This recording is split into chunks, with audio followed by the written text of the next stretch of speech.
Guerrilla warfare on the streets of France in protest of Uber, Postmates gets a hefty round of Series D funding, and scale El Capitan in Google Maps. It's Thursday, June 25th, and this is Crunch Report. A very disturbing scene today across France, where at least 2,800 taxi drivers have been protesting against Uber Pop.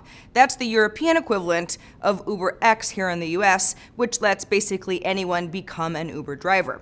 Multiple reports of attacks against Uber drivers, cars burning, windows breaking, vehicles flipped. It's bad. At the heart of the issue, taxi drivers see the service as unfair competition because taxi drivers have to get a special license in order to operate in France. Taxi drivers have blocked roads in Paris, some leading to Charles de Gaulle and Orly airports.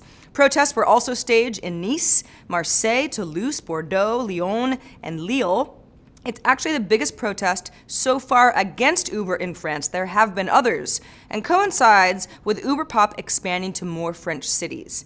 Now, Uber Pop is technically banned in France, but you can still order an Uber Pop in the Uber app.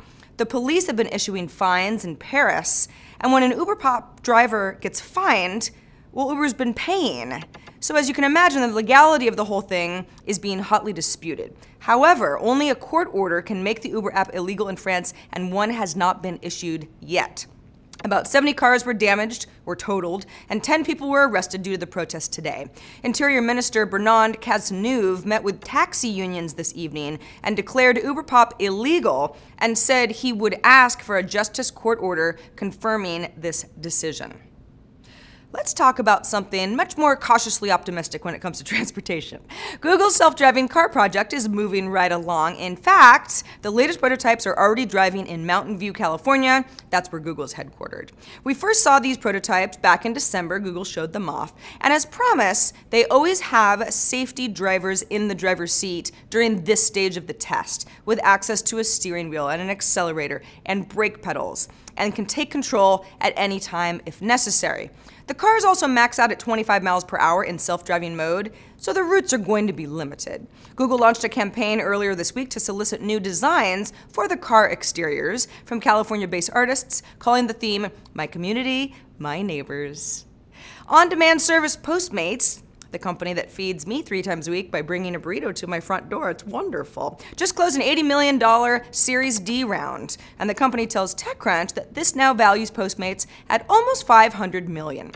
Postmates CEO Bastien Lemon says that they've passed 2.5 million deliveries across 28 different markets so far, and that gross profit is set to be 10x this year over 2014. A lot of growth.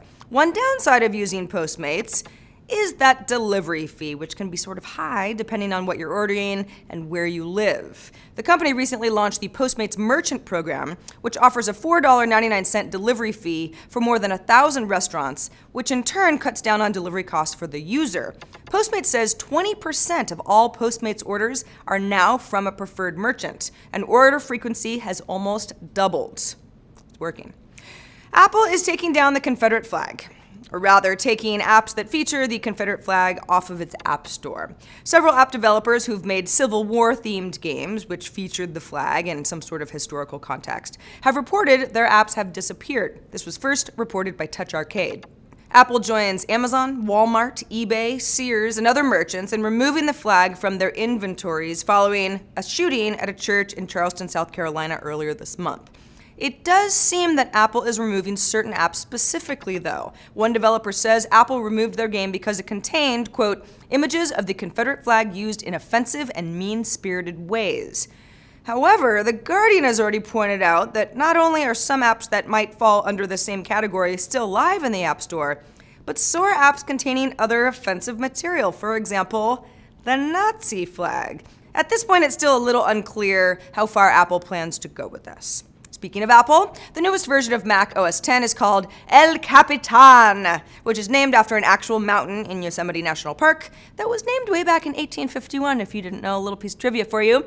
If you've never been there, well, Google is coming to your rescue. Google, yes. Google Street View now lets you virtually climb El Cap, as it's known in the climbing communities, via Google Maps, via a brand new vertical street view feature. This is actually the only one so far, but it's really awesome. 3 brave people did actually have to climb El Capitan in order to capture the imagery for the street view, so kudos to them. At least I didn't have to do it. Also kind of funny that this is the specific vertical that Google chose, considering the whole OS X timing. Synergy between the two companies. Girl can dream. And that is the report for today. I'm Sarah Lane. Thanks for watching. Crunch Report airs Monday through Friday at 7 p.m. Eastern, 4 p.m. Pacific, right here on TechCrunch.com. We'll see you tomorrow.